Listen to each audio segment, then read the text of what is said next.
Okay. Spent some time with the baseball algorithm for everyone who's interested in baseball. Sold a couple of those today. Thank you, Monty. Thank you, Brad.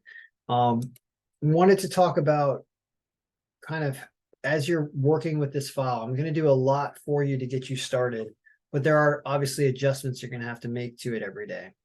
And one of the problems I have right now here in spring training is that they haven't announced lineups yet. Let's refresh and hope they did. Looks like there's some 4 o'clock lineups in here, but there's none of these late games. And so these 4 late games starting at 8, we don't have any lineups for them. And that shows right here. Even though I think a lot of our game times are sometimes not right, or these games are supposed to be like 1:45 p.m. I screwed up because I started it late. You really want to get it up and get your odds in here at before the game start. But I was busy with other work, so I didn't get started until later. But I tried to add them because it's just really, really tough in spring training. You could add some of your own lineups and try to make your own lineup and add it to here. And that would provide us with lineups, but like it's spring training, folks. Like at some point, we just got to call it a day. So I ran the macro already. I ran the macro because I want the algorithm to just do this for us so that as soon as we've set it up with all of the names and proper people on proper rosters and everything, we just update and refresh. Some of these games are going on right now, but I'm going to change something here. Final runs is going to be an average, summarized by average. Perfect. That looks right now. Average runs, average final runs. Oh, this is going to be final runs, actually. It's final runs of the game. But this games are not final yet, even though Pittsburgh is up like 7-1. So what I wanted to point out is, well, this is what the algorithm is supposed to do. It's supposed to give you a list of teams that are supposed to win by margin.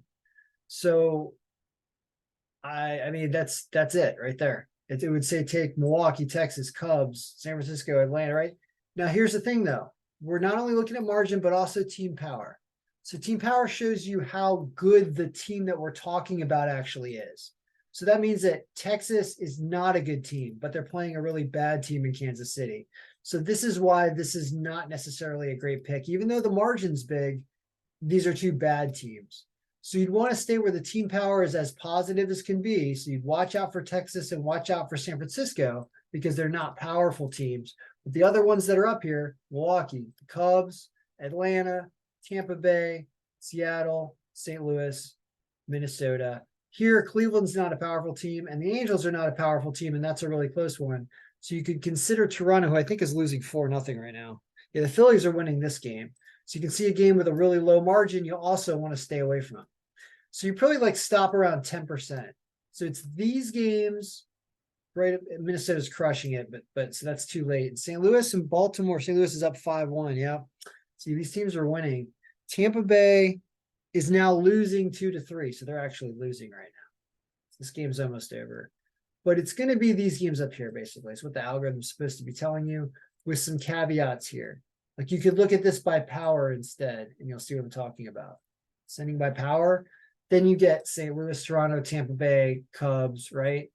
And it's not as good because you see you have a low margin in this Toronto game, meaning this is supposed to be a really close game, even though Toronto's looking like a good setup today.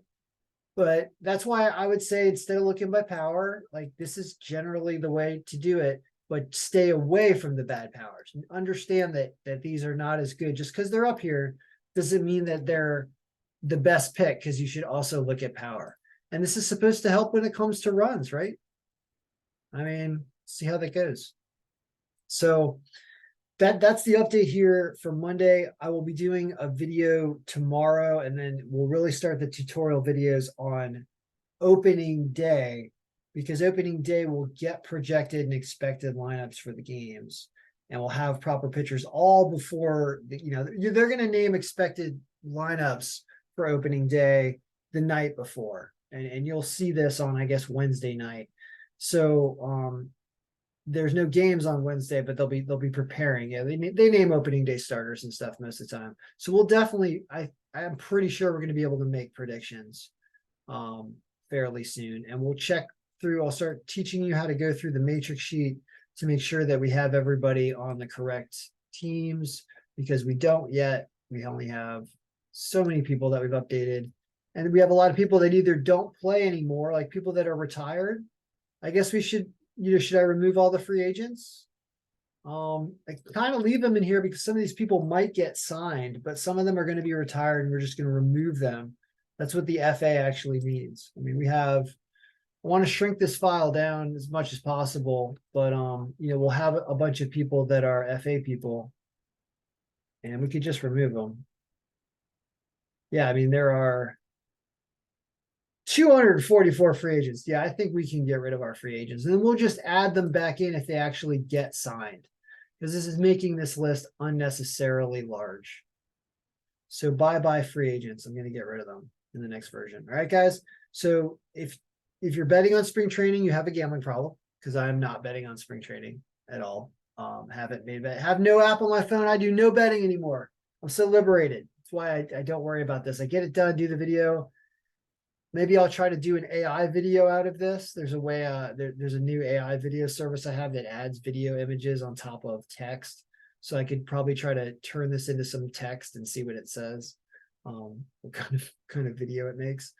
But anyway, that's basically the look after you run the macro every day. So get ready for the tutorial videos, purchase copy if you want one, and want emails from me through April 10th. That's what the subscription for $175 gets you.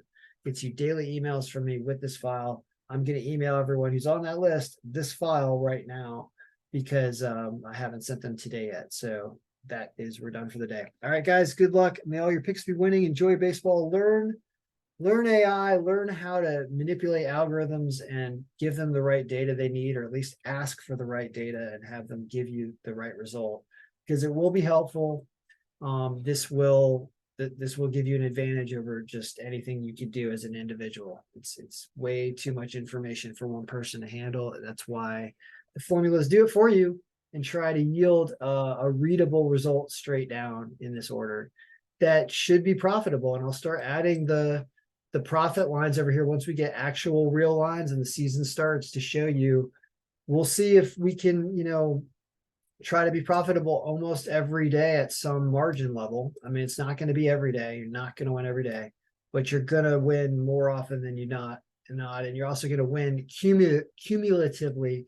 When we look at how it does every day, you'll see that, in the long run, you're going to profit some level of ROI, which we will start to see as we analyze this every day and document it over the first few days of April as I'm doing this. All right. And of course, Carlos does it as well. And we'll send out the versions with the snapshots, and profitability could be added to his version. I mean, it's the same idea. Problem is, lines change all the time. And I don't want this to get into really a gambling podcast, because I'm not even going to gamble anymore. I just want to give you winners and have the algorithm do what it's supposed to do, predict runs and predict winners. And sometimes these lines are going to be bad, and I guess you're not going to be profitable when we add the profit over here, because you'll win. You'll go 4-1 up top, but all the lines will be minus 360, and you'll lose one game and you'll go 4-1 and barely make any money, or almost lose money sometimes. 3-1, you'll lose money. It can happen if the lines are really, really awful. So we'll see how that plays itself out. And unfortunately, the odds makers will take the algorithm and use it to make the lines once they agree on how to do it. As the season progresses, and these lines are going to be exactly what, unfortunately, the odds makers are going to have. So there you go. All right. Good luck, everybody. May all your picks be winning.